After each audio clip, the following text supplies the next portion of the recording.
Bonjour. Citoyen TV, la chaîne de l'Afrique digne et de sa diaspora, vous présente les brèves. Au sommaire, diaspora, intervention de l'ex-ambassadeur de la Côte d'Ivoire en France, Afrique et privatisation, Burkina Faso, Syrie et pour finir, actualité en Chine. Tout de suite, diaspora, intervention de l'ex-ambassadeur de la Côte d'Ivoire en France. Libérez Gbagbo parce que c'est de lui que dépend la réconciliation nationale. Bravo. S'applaudit, s'il vous plaît. Chers frères, excusez-moi, mais je tenais à vous restituer quel est le souci de cette table ronde. Cette table ronde-là, c'est Gbagbo, ce qu'il a été dans ses livres écrits, ce qu'il a été dans ses actes politiques et pourquoi à la CPI là-bas, là, c'est pas sa place. La place des gens que nous connaissons, c'est ceux qui ont assassiné la Côte d'Ivoire. Je pèse mes mots d'un point de vue méthodique.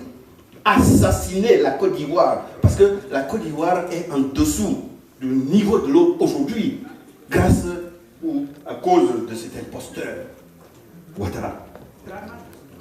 Mais voyez-vous, nous devons continuer à dire à nos amis français, parce que ce n'est pas les Français en soi, c'est l'establishment qui est en cause. Parce que lui c'est un Français, Jacqueline c'est une Française, vous, pour beaucoup d'entre vous, vous êtes des Français, mais ce n'est pas ça qui est en cause, c'est l'establishment. Et il faut faire la part des choses pour expliquer au peuple français que le peuple français est notre ami. Nous avons besoin d'une coopération gagnant-gagnant. Gagnant-gagnant. Je ne dis même pas égal à égal, on peut être égal à la France, mais une coopération gagnant-gagnant. Sur la base de ça, lorsque Sarkozy, le pouvoir français, nous impose des choses contraires à notre constitution, il dit que notre conseil constitutionnel est fantoche, la question qu'il faut retourner à Sarkozy, mais comme une sorte de boulet en termes de ping-pong pour que le peuple ivoirien français comprenne, quand ici, en France, des arrêts du Conseil constitutionnel tombent, quel est le seul Français qui s'est levé un jour pour dire qu'il est fantoche? Mais Pierre Mazeaud, c'est une récompense qu'on lui a faite. Chirac a récompensé Pierre Mazeaud un an après avoir dirigé Marcoussis, où on a mis la Côte d'Ivoire à genoux, où on a mis le président Laurent Gbagbo à genoux. Pierre Mazeaud a été récompensé un an après. Mais qui a nommé Pierre Mazeaud?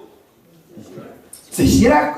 Mais pourquoi ce qui est bon ici en France ne peut pas l'être dans nos pays? Pourquoi le Conseil constitutionnel? Parce qu'on a nommé Yaoundé, ça devrait poser problème. Voilà ce que nous voulons qu'il passe pour que les gens comprennent notre lutte.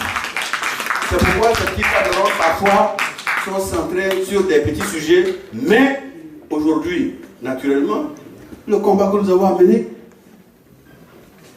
l'intervention de notre avocat est une problématique importante du combat que nous devons mener. Ça aussi, on ne peut pas laisser ça, même si on a fait des interventions ciblées. Qu'est-ce que nous avons à faire? Il a centré ça. C'est pourquoi depuis le 11 avril, en ayant eu le message que le président Gbagbo m'a demandé de porter aux militants, j'ai porté ce message-là au nom du président Gbagbo. Parce que tout ce que j'ai dit, il a fallu que je consulte le président Gbagbo. Quand je dois parler en son nom, ce n'est pas moi qui parle là. Mais moi, je sais parler pour moi-même. Parce que j'ai mon point de vue. Mais quand Gbagbo dit va parler là, c'est sa parole. La Constitution est sacrée. Tout de suite, Afrique et privatisation. L'une des premières raisons qui ont été avancées pour faire les privatisations en Afrique, c'est le fait de dire que les entreprises d'État étaient incapables de rendre une qualité de service aux populations et deuxièmement, étaient gérées dans des conditions particulièrement difficiles. Et donc, sur ce, la Banque mondiale est arrivée et a proposé un traitement de choc qui était de vendre les activités qui étaient consacrées, les activités de ces entreprises-là, qui étaient des relais de la politique nationale, n'est-ce pas, de vendre toutes ces entreprises-là. Or, Et effectivement, quand on regarde bien aujourd'hui, c'est un échec. Mais d'où peut venir l'échec de cette privatisation-là? Parce qu'en fait, au moment où on vend ces entreprises-là, il est question que le Cameroun, tout au moins les pays qui vendent les entreprises, reçoivent un pactole, reçoivent suffisamment d'argent, n'est-ce pas, pour pouvoir payer leurs dettes les dettes qui ont été acquises au moment de l'investissement pour ces entreprises-là. Il se trouve que l'État, globalement, n'a rien perçu et on peut se demander où est donc passé cet argent, où est donc passé cet argent qu'on aurait dû avoir. On regarde à ce moment-là, on se pose la question, vous avez parlé de la corruption, effectivement, on peut regarder du côté de la corruption, mais la question est-ce si on parle de la corruption, on va parler simplement des corrompus, mais très souvent on oublie de parler des corrupteurs. Qui sont les grands gagnants de cette affaire-là, notamment, principalement dans notre cas présent au Cameroun, c'est la France. Parce qu'effectivement, des 17 entreprises qui ont été privatisées avant 2006 ou 2010, je ne sais plus, des 17 entreprises qui sont passées dans le secteur privé, je crois il y a 11 qui sont passées sous le pavillon français. Donc, les entreprises telles que, la Bissec, la Socapalm, la Camsuco, la Régie Faircam. Le deuxième pays qui profite de cette manne-là, ce sont les États-Unis, bien entendu l'Allemagne. Au total, on se rend bien compte que ceux qui bénéficient, n'est-ce pas, de la privatisation, ce sont les entreprises étrangères. Mais de ce point de vue-là, comme Haïti a l'habitude de le dire, Jean de Dieu Haïti a l'habitude de dire, l'échec de privatisation est la résultante des forces endogènes et exogènes qui se sont bien organisées, n'est-ce pas, pour flouer l'État et pour flouer surtout les populations. Ceci, permettez-moi de vous rappeler en 2 mots, n'est-ce pas, le livre, le contenu du livre qu'a écrit, je crois, John Perkins, n'est-ce pas, qui est la confession d'un assassin financier. C'est un ancien responsable de la CIA dont l'objectif était d'aller en Amérique latine pour essayer justement de travailler à l'endettement des pays sud-américains et de cet endettement-là a résulté là-bas la faillite de l'État. Et comme solution miracle, comme par hasard, le FMI et la Banque mondiale sont arrivés et leur demandaient de privatiser leur entreprise. Or, ceci avait été complètement pensé dès les années 70.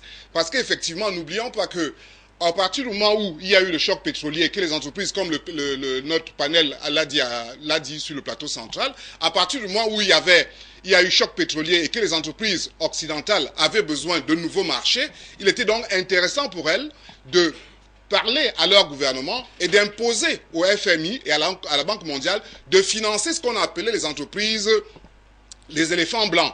Et ces entreprises-là, bien entendu, ils savaient que ces entreprises-là ne pourraient pas fonctionner en Afrique déjà parce qu'elles avaient un certain nombre il y avait des prérequis que nous n'avions pas. Et de fait, puisque nous ne pourrions pas les gérer convenablement, l'État serait obligé de rajouter de l'argent dans ces entreprises-là. Et donc, l'État s'est retrouvé endetté à 2 niveaux. 1, pour payer la dette de ces entreprises, de ces éléphants blancs. 2, pour subventionner le fonctionnement de ces entreprises-là. À la fin, bien entendu, l'État ne pouvant plus garantir la solvabilité de ces entreprises-là, a dû céder. Et c'est par ce mécanisme-là que la Banque mondiale et les entreprises françaises sont revenus à la rescousse pour racheter, n'est-ce pas, racheter ces entreprises-là. Voilà comment la privatisation est arrivée et voilà comment l'échec de la privatisation au détriment des Camerounais va se faire. On se rend bien compte là que s'il y a eu privatisation en Afrique, n'est-ce pas, et s'il y a eu échec, ce n'est pas du fait de l'incompétence particulière des Africains, mais du fait que ceci a été programmé de manière, congénitale, pour qu'effectivement on en arrive à ce que nous voyons aujourd'hui, les pays occidentaux, n'est-ce pas, qui ont racheté, qui ont repris. En fait, nous sommes là dans la phase d'une nouvelle colonisation. Tout de suite, actualité au Burkina Faso. Le Japon appuie les micro-projets avec 45 millions de francs CFA. C'est un financement non remboursable octroyé ce matin au groupement d'études et de recherche sur la démocratie, le développement économique et social. Cet appui fait aussi partie de l'appui du pays du soleil levant à l'accroissement du processus électoral au Burkina. La signature a eu lieu au sein de l'ambassade. Aimé Solange Guigma. À travers cette signature, c'est la somme de 45 694 000 francs CFA qui est mise à la disposition du groupe d'études et de recherche sur la démocratie et le développement économique et social GERDES pour la réalisation d'activités visant à réduire les conflits électoraux et à augmenter le taux de participation des citoyens aux prochaines élections. C'est surtout des activités d'abord de sensibilisation. Ainsi, nous allons demander aux leaders religieux et coutumiers de faciliter nos interventions auprès de leurs fidèles et sujets, en fait que entre eux, ils arrivent à établir la paix et la tranquillité dans notre pays. Par ce geste, le gouvernement japonais entend renforcer la bonne gouvernance, la stabilité et le développement durable au Burkina Faso. Le processus électoral est un élément fondamental pour bâtir un pays démocratique.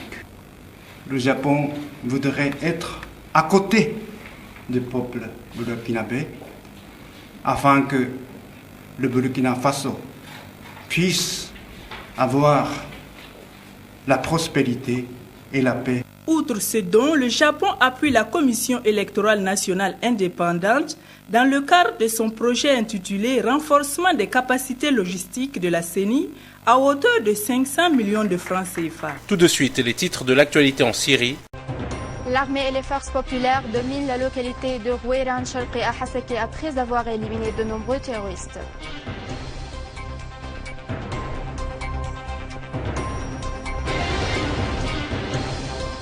Jafari affirme la disposition de la Syrie à coopérer avec les partis ayant de bonne volonté pour améliorer la situation humanitaire en Syrie.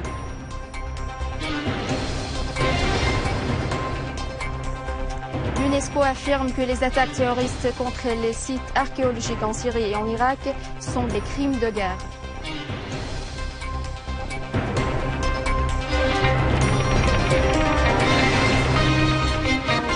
Et pour finir, Chine. Le président chinois en a fait la remarque lundi lorsqu'il rencontrait les représentants des 57 membres fondateurs potentiels à Beijing. Il a déclaré que la signature marquait l'engagement des membres fondateurs envers la solidarité, la coopération, la transparence, l'inclusivité et la recherche du développement commun. Le président Xi Jinping a également déclaré que le développement économique et social de la Chine avait bénéficié du soutien des banques multilatérales comme la Banque mondiale et la Banque asiatique de développement et du soutien d'autres pays. Par conséquent, il a déclaré que la Chine continuerait à soutenir les banques multilatérales existantes. La proposition de l'AIIB vise également à promouvoir les institutions actuelles pour mieux satisfaire les besoins des pays membres au milieu des incertitudes économiques mondiales. Parmi ceux qui se sont exprimés à la rencontre, il y a le vice-président de la Confédération suisse et responsable du département fédéral des affaires économiques, le vice-premier ministre et ministre des Finances de Nouvelle-Zélande et le vice-premier ministre et ministre des Finances de la République de Corée. Ils ont loué l'AIB comme étant utile et importante, ajoutant qu'avec l'initiative chinoise Une ceinture et une route, la banque aidera à aborder les goulots d'étranglement de l'infrastructure régionale, les contraintes en matière de capitaux et améliorera les connexions commerciales, régionales et l'interconnectivité. Ils ont ajouté que les propositions assisteraient les pays avec de faibles infrastructures. Ils pensent enfin que l'AIIB deviendra un membre efficace et pragmatique parmi les institutions financières internationales. Le président chinois a également pris une photo de groupe avec les délégués.